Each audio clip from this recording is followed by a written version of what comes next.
carbohydrate called Vitargo. Gareth? The other week I was driving back from the gym and it was so thick. Do you remember, Rory? I couldn't drink it. Rory was like, you needed a spoon. Trying to suck it out. It was really disgusting. I'm a blue uniform. I'm a police badge.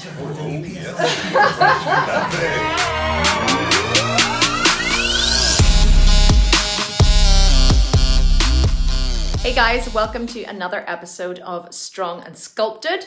I am just getting ready to go to the gym as usual, and I wanted to show you guys my protein shake and also what I take in my water and things whenever I'm training, so that you can know what you should also be doing to increase your recovery, to grow more muscle, but also to make sure that your muscles are getting not only the food that they need, but the amino acids that they need in order to stay healthy. I drink about, I would say a good 3 litres of water a day. I usually drink one of these in the morning whenever I first wake up. And then I'll probably drink another one of these whenever I'm on the step machine, on the stair mill. And then I'll drink probably another 2 to 3 of these during the day. So I would say a good 3 to 4 litres of water a day. I would drink. So many of the world is walking around dehydrated, and water is so important. Quite often when you're hungry, you think you're hungry, you're not, you're actually thirsty. So very important to stay hydrated. So let's go to the kitchen. My office is upstairs in the house. It used to be a bedroom, and then it was a yoga room when I taught yoga, and now it's my office. So I'm always throwing people in at the deep end. I'm going to introduce you to Gareth, who's the resident chef at Team Sculpted Vegan. He's like, I can't believe she's doing this to me. Gareth is actually my brother-in-law. He's married to my sister. Gareth is an amazing chef, and he is actually responsible for a lot of the recipes that we create in the Sculpted Vegan. All of the high protein vegan food is Gareth's creation here.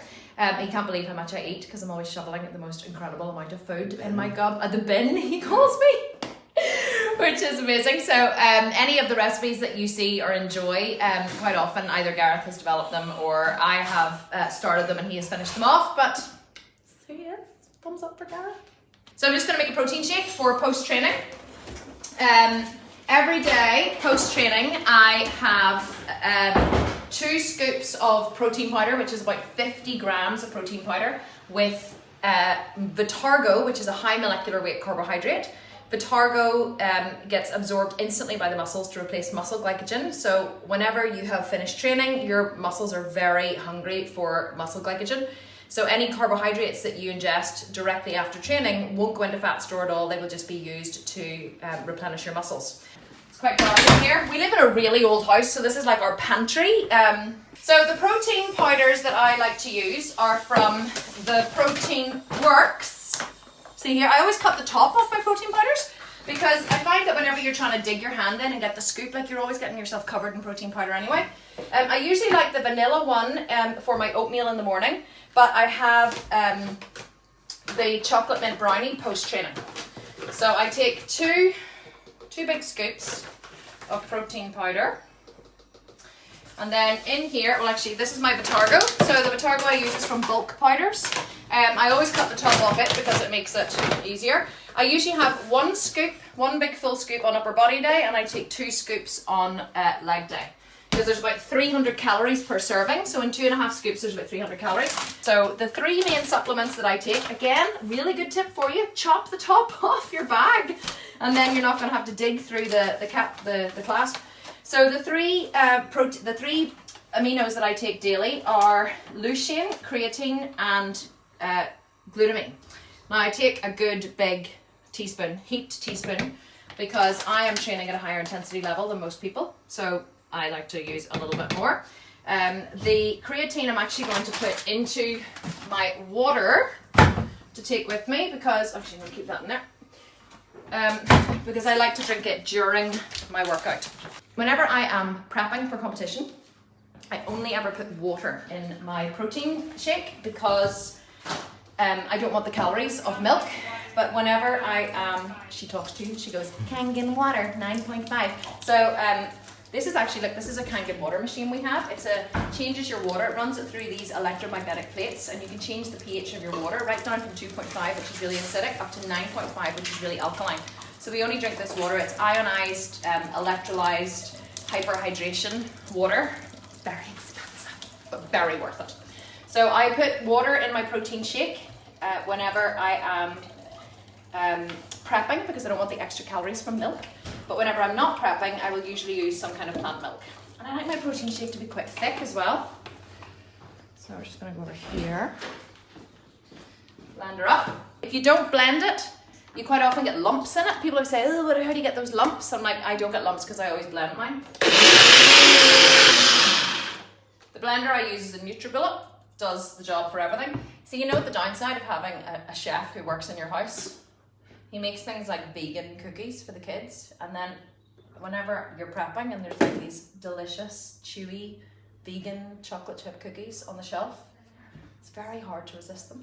I keep telling him not to bring things like this into the house, but he keeps bringing them into the house. Can't stop him.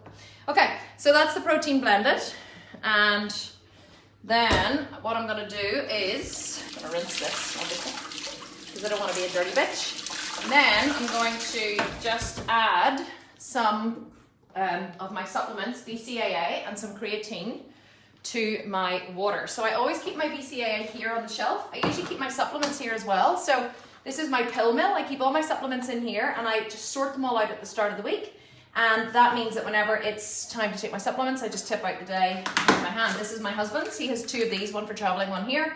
So Ryan keeps his here, I keep mine there, and it's a pill mill. Like, it's like you're like an old person, but it really is the best way to keep your supplements all organized. The best thing you will ever invest in your life is a funnel. I have several funnels of several sizes. Then I will just add my supplements into this water, and I will generally drink all of this while I'm training. So this is BCAA powder. I keep it in a biscuit tin, and I keep it on the shelf because I use it all the time. And I will use, like, that's bigger than a teaspoon. So I will use a good, I'd say it's a good 10 grams. Sometimes I put like 15. I'll just put in a bit for extra. People always ask me, how much do you take? And I'm kind of like, I don't know. I just whack it in. Same with the creatine. So I will usually put about that much creatine in. And then I arrive at the gym and people go to me, oh my God, what is that? This is my supplements. This is my special water. I think ready for the gym. I want you to meet someone though before you go. This is Lorraine. This is the second mother who lives in our house. Lorraine, I am like the mother who sits upstairs and does all the work, and Lorraine's like the mother who does all the work with the kids and looks after everybody. So this is Lorraine. People always ask me, how do you manage to do what you do? Okay, so I've talked enough. Let's go to the gym and train some back and leave these guys to get on with it. Rory and I have just arrived at the gym. Slightly late, but I'm always bloody late. So we're going to go in now and train some back. Rory's already told me he's dreading the T-bar rows because, yeah, back is not my favourite day of the week. I think Tuesday when we train legs, quads is my least favourite day. Friday's my second least favourite day. It's glutes and hamstrings. And Wednesday's my third least favourite day because it's back. So Rory was asking me in the car on the way over there about, do I always do the same exercises? And it's funny because my answer is actually yes. I was telling him that we do the same exercises. I haven't changed my back exercises since last April when I started training with Mark. And it's incredible because what happens whenever you don't train, whenever you don't change your back exercises, or you don't change any of it, we don't change any of our exercises. And what happens with that is that your central nervous system develops a pattern of movement, which means that it's like driving a car. When you first drive a car, you're really kind of, like, oh, nervous, and where's the, accelerator, and where's the indicator, and where are the lights, and everything is just new to you. Whereas then driving a car becomes very easy. It becomes a very normal pattern of movement. You can, drink while you're driving. You can put on hand cream, as I do. You can eat your food while you're driving, and all of this. You don't have to concentrate on driving anymore because it's second nature. So the reason why we don't change our exercises when we're training is so that they become second nature. You lose the fear of, am I going to hurt my back? Am I going to be able to do this right? Where do I have to put my legs? Where do I have to do this? And your body just naturally moves into the pattern of movement, which means that the only way you can go with that exercise is heavier. And there are 3 ways to progressively overload the muscle. One is through putting on more load. The second one is through more volume. And the third one is through shorter rest periods. I'm not a big fan of more volume because why do 30 reps of something whenever you can do 6 and get the same results? So what we do is we concentrate always on more load, and concentrating on more load generally means that you will you will build bigger muscle, you'll rip down more muscle tissue, and you'll build bigger muscles. So that's why we don't change our exercises. We keep them exactly the same so that we can add more load, build a really good pattern of movement for our central nervous system, and grow really big fuck off muscles. It's always the name of the game. So we're going to go and train some back now, and you're going to see the monster that is Mr. Marchetti. So we're starting today with wide grip lat pull down. We usually start with wide grip lat pull down because it's a compound exercise, which means that it works multiple muscle groups and not just single muscle groups. We usually start most things with compounds, don't we, Mark? All the time. All trying to work out the strongest exercises first that you can shift the most weight before moving on to more isolation. So this here, in my opinion, this with wide grip chins would be the best for widening out your lats and adding that wee bit of thickness to that upper part of the back. Do you know what I mean?